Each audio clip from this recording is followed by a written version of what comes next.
Breaking news చూస్తున్న రోజా కేసుకు సంబంధించి ఎమ్మెల్యే రోజా సస్పెన్షన్ పై విచారణ ఆగస్టు మొదటి వారానికి వాయిదా పడింది. పూర్తి వివరాలను మా ప్రతినిధి సురేష్ ఢిల్లీ నుంచి అందిస్తారు. సురేష్, ఎమ్మెల్యే రోజా సస్పెన్షన్ పై విచారణ వాయిదా పడినట్లు తెలుస్తోంది. ఈ రోజు ఎలాంటి వాదనలు జరిగాయి? లేఖలో ఏం ప్రస్తావించారు రోజా వివరణిస్తూ? ఇవాళ 15 నిమిషాల పాటు వాదనలు కొనసాగాయి. ఇందులో చూసుకుంటే స్పష్టంగా ధర్మాసనం మీరు కావాలంటే పిటిషన్ ను విత్డ్రా చేసుకోవచ్చు అనే విషయాన్ని స్పష్టం చేసింది. అలాగే కోర్టు ప్రిన్సెస్ అసెంబ్లీ ప్రాంగణంలోకి తన కార్యాలయంలో కూడా వెళ్లకుండా ప్రభుత్వం సంబంధించి అడ్డుకుంటున్నారనే విషయాన్ని ధర్మాసనం దృష్టికి తీసుకొచ్చినప్పుడు ప్రభుత్వం తరఫున న్యాయవాది పిపి రావు స్పష్టంగా చేశారు. తాము అసెంబ్లీ ప్రాంగణంలోకి అసెంబ్లీ పార్టీకి సంబంధించి వైఎస్ఆర్సీపీ పార్టీకి సంబంధించి వాళ్ళ ఆఫీస్కి వెళ్లేందుకు రోజాకు అనుమతి ఇస్తామనే విషయాన్ని స్పష్టం చేయడంతో ధర్మాసనంలో ఉన్నటువంటి ఇద్దరు జడ్జిల్లో ఒకరైన గోపాల్ గౌడ స్పష్టంగా చెప్పారు, ప్రభుత్వం అనుమతించి పార్టీ ఆఫీస్కి వెళ్లేందుకు అనుమతిస్తుంది కాబట్టి ఈ విషయం పైన ఆందోళన చెందాల్సినటువంటి అవసరం లేదనే విషయాన్ని రావు ఇంద్రజిత్ రోజా తరపు న్యాయవాదికి స్పష్టం చేశారు. ఈ విషయంలో ప్రభుత్వం వైఎస్ఆర్సీపీ పార్టీ కార్యాలయానికి రోజాను అనుమతించకపోతే తమ దృష్టికి తీసుకొస్తే చాలా సీరియస్ గా కూడా పరిగణిస్తామనే విషయాన్ని స్పష్టం చేసింది. మరోవైపు రోజా తరపు న్యాయవాది ఇంద్రజిత్ రోజా తరపు న్యాయవాది మాట్లాడుతూ రావు ఇంద్రజిత్ స్పష్టంగా తమకు మధ్యంతర ఉత్తర్వులు ఇవ్వండి, ఎందుకంటే ఇప్పటికే ఆగస్టు మీరు వాయిదా వేశారు తొలి వారానికి మధ్యంతర ఉత్తర్వులు ఇస్తే, ఎందుకంటే 2015 డిసెంబర్ లో తనని సస్పెండ్ చేశారు ఏడాది పాటు.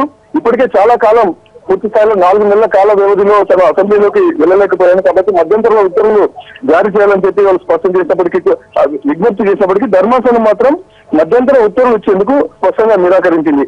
అయితే మరోవైపు రోజా తరపు న్యాయవాది ఈ రోజు ధర్మాసనానికి ఒక స్పష్టమైనటువంటి వివరణతో క్షమాపణ ఇచ్చినటువంటి లేఖను అందజేశారు. దీన్ని రికార్డుకు ఉంచుకోవాలనే విషయాన్ని విజ్ఞప్తి చేస్తూ ధర్మాసనం ముందు తమ లేఖను స్పష్టంగా వాళ్ళు ప్రజెంట్ చేయడం జరిగింది. అంతేకాకుండా ధర్మాసనం ఇవాళ వ్యాఖ్యలు చేస్తూ బిజినెస్ రూల్స్ అసెంబ్లీకి సంబంధించి అసెంబ్లీలో తీర్మానం చేశారు, అసెంబ్లీలో ఏడాది పాటు సస్పెండ్ చేశారు కాబట్టి అసెంబ్లీని సస్పెన్షన్ పైన ఒక నిర్ణయం తీసుకోవాలనే విషయాన్ని కూడా స్పష్టం చేస్తూ ధర్మాసనం ఇవాళ మరొకసారి వ్యాఖ్యలు చేసింది. మొత్తంగా అప్ టు అసెంబ్లీ తీసుకున్నటువంటి నిర్ణయం కాబట్టి అసెంబ్లీనే దీనిపైన ఒక స్పష్టమైనటువంటి నిర్ణయం తీసుకునే దిశగా ధర్మాసనం ఆగస్టు తొలి వారానికి ఈ కేసును వాయిదా వేస్తూ ధర్మాసనం నిర్ణయం తీసుకున్నటువంటి పరిస్థితి. సురేష్, ఏమన్నా సూచనలు చేసిందా ధర్మాసనం అసెంబ్లీకి సంబంధించి కానీ రోజాకి సంబంధించి కానీ? అంటే పట్టు విడుపులు ఉండాలన్న ఈ కోణంలో ఏమన్నా చెప్పారా ధర్మాసనం? నిన్న ఈ విషయంలో వాదనలు జరిగాయి. తెలంగాణ ఆంధ్రప్రదేశ్ రాష్ట్రాలు విడిపోయాయి కాబట్టి ఈ సందర్భంలో రాష్ట్ర అభివృద్ధి కోసం ఇరుపక్షాలు కృషి చేయాలన్నటువంటి విషయాన్ని నిన్న స్పష్టం చేశారు. కానీ ఈ రోజు మాత్రం ధర్మాసనం పూర్తి స్థాయిలో స్పీకర్ తీసుకున్నటువంటి నిర్ణయం కాబట్టి స్పీకర్ హౌస్ సస్పెన్షన్ విషయం పైన నిర్ణయం తీసుకోవాలనే విషయాన్ని స్పష్టం చేశారు. ఎంతసేపు ఈ రోజు వాదనలో ఎక్కువగా రోజా తరపు న్యాయవాదే ఒక స్పష్టమైనటువంటి మధ్యంతర ఉత్తర్వుల కోసం ప్రయత్నం చేశారు. తాను క్షమాపణ చేసినటువంటి లేఖను రికార్డులోకి పరిగణలోకి తీసుకోవాలని చెప్పి ఆ రిక్వెస్ట్ పెట్టారు. ఎక్కువగా ఈ రోజు మొత్తం వాదనంతా కూడా రోజా తరపు న్యాయవాది వినిపించేటువంటి ప్రయత్నాలు చేసినప్పటికీ ధర్మాసనం మాత్రం ఇంటరీమ్ ఆర్డర్ ఇచ్చేందుకు ఒప్పుకోలేదు. మరోవైపు హౌస్ లో అసెంబ్లీ ప్రాంగణంలోకి వెళ్లేందుకు ఎగ్జామ్షన్ కూడా ఇస్తున్న గవర్నమెంట్ తరఫున న్యాయవాది స్పష్టంగా ఒప్పుకుంటున్నారు కాబట్టి పిపి రావు గవర్నమెంట్ తరఫున హాజరైనటువంటి సీనియర్ న్యాయవాది ఒప్పుకుంటున్నారు కాబట్టి దీనిపైన ఆందోళన చెందాల్సినటువంటి అవసరం లేదు.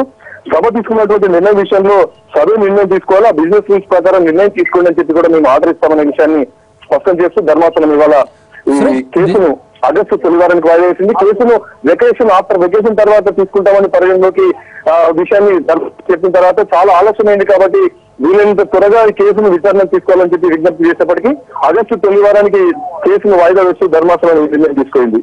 రైట్ సురేష్, రోజా దీన్ని ఎట్లా స్పందించారు? దీని మీద ఆవిడ మాట్లాడారు. నిన్నటి వరకు వివరణ మాత్రమే ఇస్తానన్నారు. మరి ఈ రోజు ఏమైనా మార్పు వైఖరి కనిపించిందా? క్షమాపణ కోరే అవకాశం ఏమైనా కనిపిస్తుందా? రోజా ఏమంటున్నారు? రోజా తరఫు న్యాయవాదులతో ప్రస్తుతం ఇంకా సుప్రీంకోర్టులోనే రోజా ఉన్నారు.